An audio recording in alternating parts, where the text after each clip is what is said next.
It's day 9. I'm just about to do my last set of bench press. Goal is 6 to 8 reps, 85 kilos. I've just done 2 sets of 8. I'm going to try and match it and get another 8, but let's see what happens. Enjoy, and I'll chat to you after.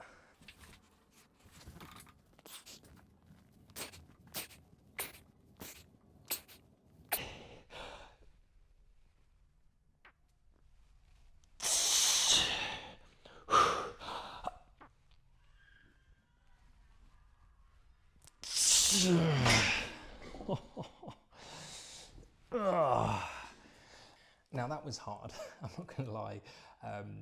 That was a 0 to 1 rep in reserve. I wouldn't be doing any more attempts at repetitions unless I had a spotter behind me.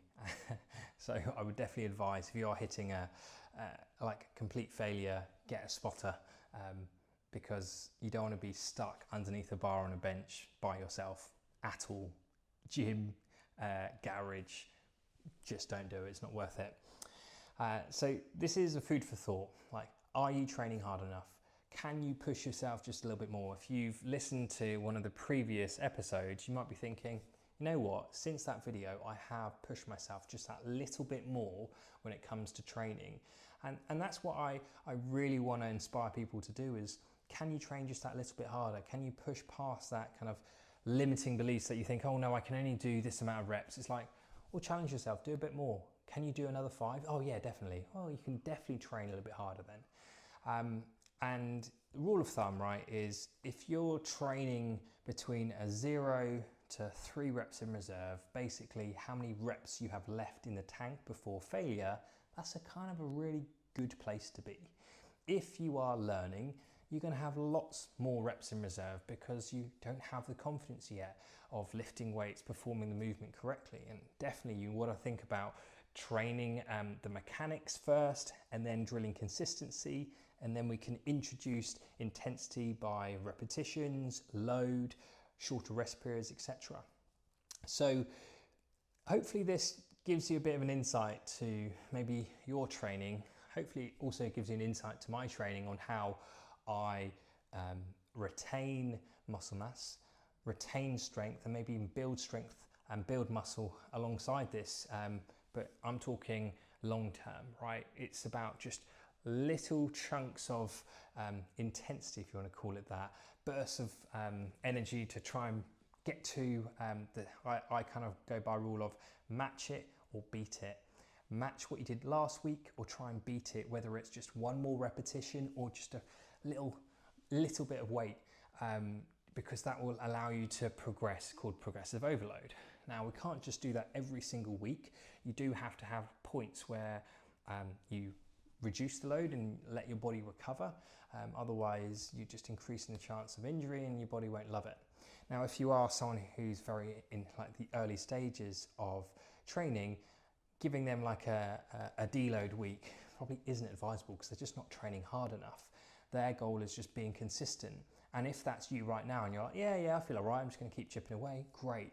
And you'll build more and more confidence to a point where you're like, oh my God, yeah, I'm challenged now, I'm really quite tired. Having a bit of a deload week where you just do less weight and keep everything else the same is a nice way of doing it. But naturally, a lot of people that I coach, they go on holiday, or they have a week off with a family, or even potentially they'll get a bug. So they'll have a week or 2 off, and then it's like, okay, well, let's just chip away, get back into some sort of consistency. And that's something to really remind yourself on. If I know that my consistency with training hasn't been amazing, I don't need a deload because I'm not training hard enough to justify that. But that, again, it comes with time. And I'm obviously digressing here, but I just wanted to give you a bit of information when it comes to things like training, how hard you're training, asking yourself, like, do I need a deload? Do I need a week where I'm just tapering it back and just lifting a little bit less and just going through the motions just to allow my body to recover? It might be, you might be at that stage, but you might not be. So always ask your coach, a coach at the gym, or even me, ping a message and be like, I'm training really well, but I'm not really progressing. My first question would be like, how much are you resting? Like, when was the last time you just had a time off the gym? Like, resting is when you get stronger, right? In the gym, we're damaging the muscle, you're pushing it, you're creating resistance, but we do need to recover and get stronger. And a lot of people think you must be in the gym all the time to get phenomenal results. And it's like, well, actually, no, it isn't. It's making sure you have adequate recovery, 7 to 9 hours of sleep, plenty of water, plenty of protein, plenty of time to just switch off.